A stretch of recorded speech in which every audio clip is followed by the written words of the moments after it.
നവീനേട്ടൻ ഇത് എന്തൊക്കെ ഈ പറയുന്നത്? ഞാൻ നവീനേട്ടനെ കുറിച്ച് ഇങ്ങനെയൊന്നും അല്ല വിചാരിച്ചിരുന്നത്. എൻ്റെ സൗഹൃദം നവീനേട്ടൻ എപ്പോഴാണ് അതൊരു പ്രണയമായിട്ട് തോന്നിയത്? ഷെയിമായിപ്പോ നവീനേട്ടാ. ഒരിക്കലും ഞാൻ ഇങ്ങനെ ഒന്നും വിചാരിച്ചില്ല നവീനേട്ടൻ്റെ ഭാഗത്തു നിന്നും. അനി എന്നോട് പലപ്പോഴായിട്ട് പറഞ്ഞിരുന്നു നവീനേട്ടൻ്റെ പോക്ക് അത്ര ശരിയല്ല എന്ന്. പക്ഷെ അപ്പോഴൊക്കെ ഞാൻ അവനെ കുറ്റപ്പെടുത്തിയിരുന്നു.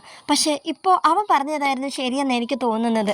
അങ്ങനെ നവീൻ നമ്മുടെ നന്ദുവിനോട് പ്രണയം തുറന്ന് പറഞ്ഞപ്പോൾ നമ്മുടെ നന്ദുവിൻ്റെ ഭാഗത്തു നിന്നുള്ള മറുപടിയാണ് കേട്ടോ ഇത്. അപ്പോൾ നമ്മുടെ ചാനൽ ഇതുവരെ ആരും സബ്സ്ക്രൈബ് ചെയ്യാതെയാണ് കാണുന്നതെങ്കിൽ എല്ലാവരും ഒന്ന് സബ്സ്ക്രൈബ് ചെയ്ത് സപ്പോർട്ട് ചെയ്തോളൂ.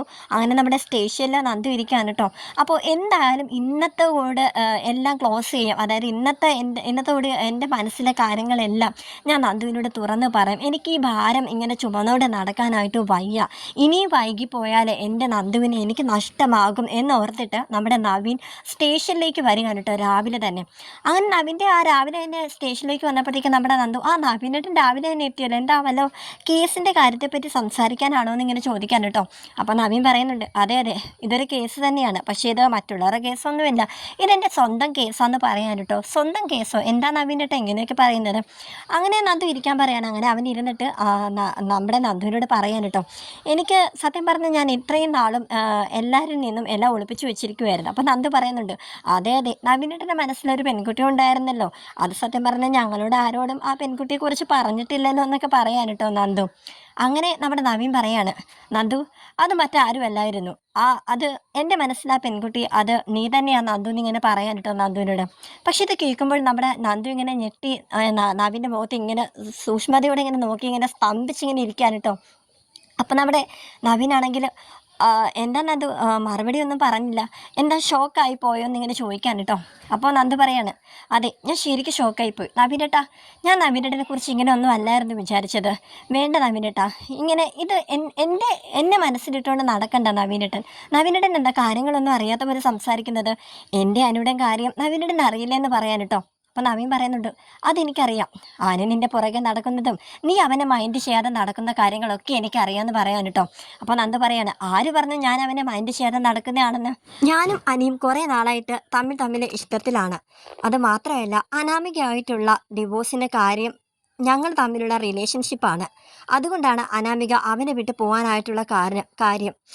എനിക്ക് അനാമിക ഒരിക്കലും അവൻ്റെ വൈഫായിട്ട് കാണാനായിട്ട് ഒരിക്കലും വയ്യായിരുന്നു. അത് അവൻ്റെ മനസ്സിൽ ഞാനുള്ളത് കൊണ്ട് മാത്രമാണ്. ഈ കാര്യങ്ങളൊന്നും തന്നെ അറിയാതെ നവീനേട്ടൻ ഇതൊക്കെ എന്നോട് വന്ന് പറയുമെന്ന് ഞാൻ ഒരിക്കലും വിചാരിച്ചില്ല. ഞാൻ വിചാരിച്ചു നവീനേട്ടനെ ഞങ്ങളുടെ കാര്യം അറിയാമെന്നിട്ടും അത് അറിയാത്ത പോലെ നടിക്കുമെന്നൊക്കെയാണ് ഞാൻ വിചാരിച്ചിരുന്നത്. എന്നാലും നവീനേട്ട എനിക്ക് ഇത് ഓർക്കാൻ പോലും കഴിയുന്നില്ല നവീനേട്ടൻ എന്നോട് ഇങ്ങനെ ഒരു അപ്രോച്ച് ഉണ്ടാകുമെന്ന്. ഇത് വളരെ വളരെ ഷെയിമായിപ്പോയി നവീനേട്ട. എനിക്കിനി നവീനേട്ടൻ്റെ ഇനി ഫേസ് ചെയ്യാനായിട്ട് ഭയങ്കര ബുദ്ധിമുട്ടായിരിക്കും എന്ന് പറയാൻ കേട്ടോ. അങ്ങനെ നവീൻ പറയാണ്, നന്ദു എന്തൊക്കെ ഈ പറയുന്നത്? അനിയായിട്ട് നീ ഇഷ്ടത്തിലാണെന്നോ? അവന് നിന്നോട് ഇഷ്ടമുള്ളതുപോലെ നിനക്കും അവനോട് ഇഷ്ടമുണ്ടെന്നാണ് പറയുന്നത്. അവനെ പോലെ ഒരു ഫ്രോഡിനെയാണോ നീ ഇഷ്ടപ്പെടുന്നതെന്ന് പറയാൻ കേട്ടോ. നന്ദുവിന് സത്യം പറഞ്ഞാൽ അത് കേട്ടപ്പോഴത്തേക്കും തരിച്ചിങ്ങനെ കയറി. നവീനേട്ടൻ മിണ്ടരുത്, നവീനേട്ടൻ ഇവിടെ നിന്ന് ഇറങ്ങിപ്പോ. ഞാൻ ഇവിടെ നിന്ന് ഇറങ്ങി വിടുന്നതിനെക്കാട്ടും നല്ലത് നവീനേട്ടൻ ഇവിടെ നിന്ന് എണീറ്റ് പോകുന്നതാണ്. അത്രയ്ക്ക് കരുതുള്ളി ഇരിക്കുക ഞാനിവിടെ. എൻ്റെ അനി എന്തെങ്കിലും പറഞ്ഞാലുണ്ടല്ലോ അതിൻ്റെ നിയന്ത്രണം തന്നെ വിട്ടുപോകും. അതുകൊണ്ട് ഇവിടെ നിന്ന് നവീനേട്ടൻ പോകുന്നിങ്ങനെ അവനിങ്ങനെ ആട്ടിപ്പായച്ച് പറയാൻ കേട്ടോ. നവീനാണെങ്കിൽ ഒരുപാട് വിഷമത്തോടെ ഇറങ്ങി പോവാണ്. അപ്പോഴും നമ്മുടെ നവീൻ ഇങ്ങനെ ചിന്തിക്കാൻ കേട്ടോ, ഇല്ല ഒരിക്കലും ഇല്ല, നന്ദുവിന് അനിയോട് ഇഷ്ടമൊന്നും കാണത്തില്ല. ചിലപ്പോൾ അവൾ എന്നെ ഒഴിവാക്കാൻ വേണ്ടിയിട്ട് പറയുന്നതായിരിക്കും. അനി നന്ദുവിൻ്റെ പുറകെ നടക്കുന്ന കാര്യമൊക്കെ എനിക്കറിയാവുന്നതല്ലേ. ഒരിക്കലും അവൾ പറഞ്ഞത് സത്യമാകില്ല എന്ന് വിചാരിക്കാൻ കേട്ടോ. അങ്ങനെ അവൻ ഭയങ്കര വിഷമത്തോടെ അവൻ ബീച്ചിൽ പോയിട്ട് ഇങ്ങനെ നിൽക്കാൻ കേട്ടോ. അവിടെ വെച്ച് നമ്മുടെ നന്ദു ആണെങ്കിൽ ഈ ഒരു കാര്യം നമ്മുടെ അനിയെ വിളിച്ച് പറയുന്നുണ്ട്. അങ്ങനെ അനിയാണെങ്കിൽ എനിക്ക് നിന്നെ പെട്ടെന്ന് കാണുമെന്ന് പറഞ്ഞിട്ട് ബീച്ചിലേക്ക് നന്ദുവിനെ വിളിപ്പിക്കുന്നുമുണ്ട് കേട്ടോ. അങ്ങനെ നിരാശനായിട്ട് ഒരു നിരാശ കാമുകനെ പോലെ നമ്മുടെ നവീൻ അവിടെ ഇങ്ങനെ ഇരിക്കുകയാണ്. അപ്പം തന്നെ സത്യം പറഞ്ഞാൽ ആ ഒരു ഭാഗ്യവശാൽ ഇവരെ രണ്ടുപേരും കൂടെ ഒന്നിച്ച്, അതായത് ക്ലോസ് ആയിട്ട് നമ്മുടെ നവീൻ കാണുന്നുണ്ട് കേട്ടോ. അതെ, അനിയും നന്ദും കയ്യിൽ പിടിച്ച് ചേർന്നിങ്ങനെ നടക്കുന്നതും അവർ തമ്മിൽ പരസ്പരം ഇഷ്ടത്തോടെ അങ്ങോട്ടും ഇങ്ങോട്ടും സംസാരിക്കുന്നതൊക്കെ നമ്മുടെ നവീൻ ഇങ്ങനെ കാണുകയാണ് കേട്ടോ. നവീൻ അത് കണ്ടിട്ട് സത്യം പറഞ്ഞാൽ ഭയങ്കര വിഷമത്തോടെയും ദേഷ്യത്തോടെയും അവൻ്റെ കാറിൽ കയറി പോവാണ് കേട്ടോ. പക്ഷേ അവൻ്റെ മനസ്സിൽ വേറെ ഒന്നുമല്ല, നന്ദുവിനോടുള്ള ഇഷ്ടം മാത്രമാണ്. അതുകൊണ്ട് തന്നെ എങ്ങനെയെങ്കിലും എനിക്ക് നന്ദുവിനെ വേണം, അനിയിൽ നിന്ന് നന്ദുവിനെ രക്ഷപ്പെടുത്തി എടുക്കണം എന്നുള്ള ആ ഒരു ചിന്താഗതിയാണ് കേട്ടോ ഇപ്പോൾ നവീനുള്ളത്. എത്രയും പെട്ടെന്ന് നന്ദുവിൻ്റെ വീട്ടിൽ ചെന്നിട്ട് ഞങ്ങളുടെ കാര്യം സംസാരിക്കണം എന്നിങ്ങനെ നവീൻ വിചാരിക്കുകയാണ്.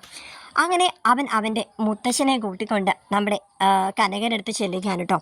അറിയാലോ, കനകക്കാണെങ്കിൽ നവീനെ പോലുള്ള ഒരു വലിയ വക്കീലിനെ നേരത്തെ തന്നെ മനസ്സിൽ ബോധിച്ചതാണ്. അങ്ങനെ നവീനും നവീൻ്റെ അപ്പൂപ്പനും കൂടി അങ്ങോട്ട് ചെല്ലുമ്പോഴത്തേക്കും അവിടെ എല്ലാവരും, അതായത് നമ്മുടെ നന്ദുവിൻ്റെ അച്ഛനും അമ്മയും ഇവരെ തമ്മിൽ കണ്ടപ്പോഴത്തേക്കും വാന്ന് പറഞ്ഞിട്ട് അകത്തോട്ട് നല്ല സ്നേഹത്തോടെ കയറ്റി ഇരുത്തുകയാണ് കേട്ടോ. കനകയ്ക്ക് അപ്പം തന്നെ കാര്യം മണത്തു.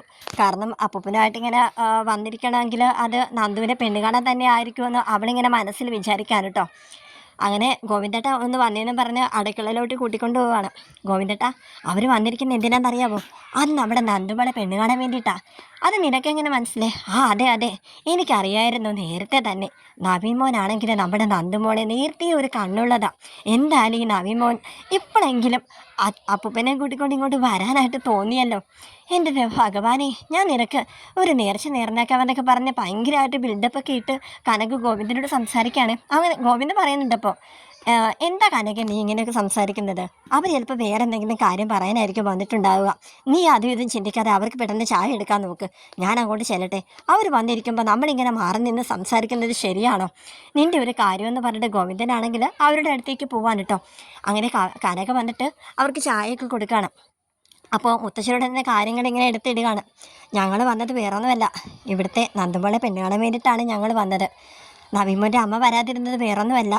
ഞങ്ങളൊന്ന് വന്ന് കണ്ട് നിങ്ങളുടെ മനസ്സിൽ ഇരിപ്പ് എന്താണെന്നൊക്കെ അറിഞ്ഞിട്ട് ഇവൻ്റെ അമ്മേനെ കൂട്ടിക്കൊണ്ട് വരാമെന്ന് വിചാരിച്ചു എന്നിങ്ങനെ പറയാൻ കേട്ടോ. അപ്പം തന്നെ നമ്മുടെ കനകയുടെ മുഖത്ത് കണ്ണിലാണെങ്കിൽ ഇങ്ങനെ 100-ൻ്റെ ബൾബ് ഇങ്ങനെ തെളിഞ്ഞിങ്ങനെ നിൽക്കുകയാണ്. അങ്ങനെ കനക പറയാണ്, നവീൻ മോനെ, എനിക്കല്ലേലും അറിയായിരുന്നു, നിങ്ങളല്ലേലും നല്ല ചേർച്ചയല്ലേ. എന്ത് ചോദിക്കുന്നത്? ഞങ്ങൾക്ക് ഇഷ്ടമാണോ എന്നോ? അതൊന്നും ഇനി പറയണ്ട. മോൻ ചെന്ന് മോൻ്റെ അമ്മേനെ ചെന്ന് ഇങ്ങോട്ട് കൂട്ടിക്കൊണ്ട് വാ.